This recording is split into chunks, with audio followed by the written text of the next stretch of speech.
Hello guys! Mahilig ba kayo sa mango, cheese, and ice cream? Well, this video is for you. Dahil gagawa tayo ng mango-flavored ice cream with cheese. The complete list of ingredients is at the end of the video. Guys, use a sharp knife to slice the mango lengthways like this.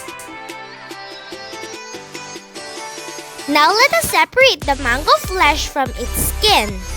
Sure guys, na lahat nasasama.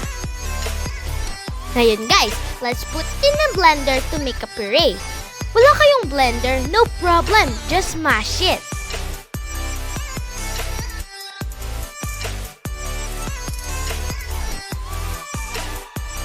Ngayon guys, i-blend na natin. Pagkatapos natin i-blend, i-set aside natin at gagawa tayo ng ibang ingredient. I-pour natin ang cream sa isang mixing bowl.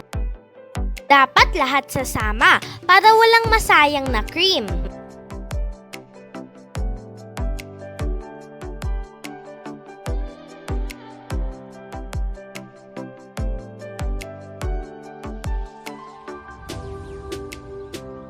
Ngayon guys, i-whisk na natin ang cream to double its volume.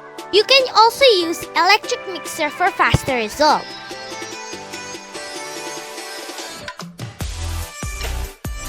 Now guys, let's add the condensed milk.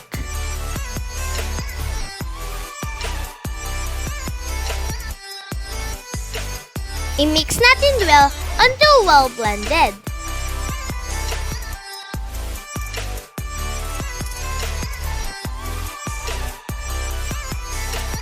Guys, transfer namin sa isang mas malaking mixing bowl dahil di na kasya. Yan, i-pour na natin ang ating mango puree.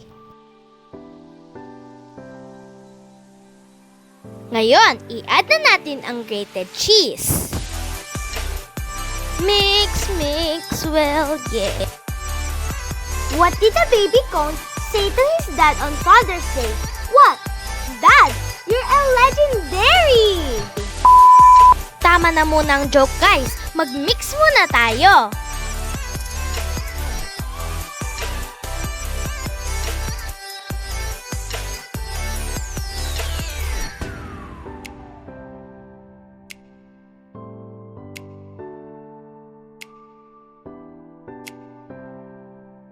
Yan, pwede na natin i-transfer. Yan, i-transfer na natin.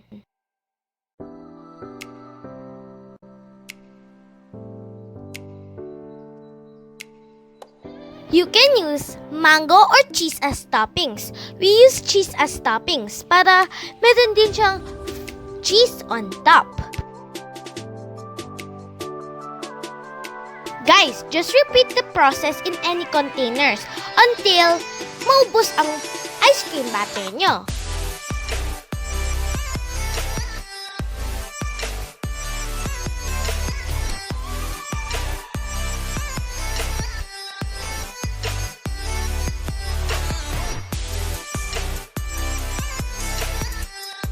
Freeze for at least 6 hours or overnight, guys.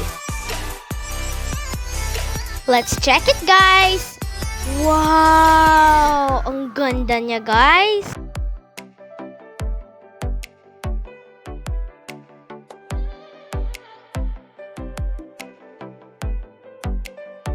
Of course, di mawawalang taste test time, no?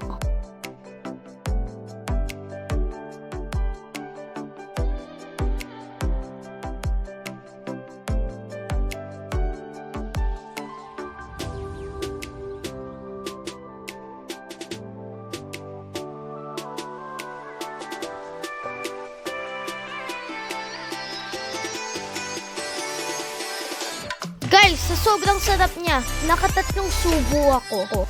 That's it! You have your homemade mango cheese ice cream. Please like, share, and subscribe. Bye!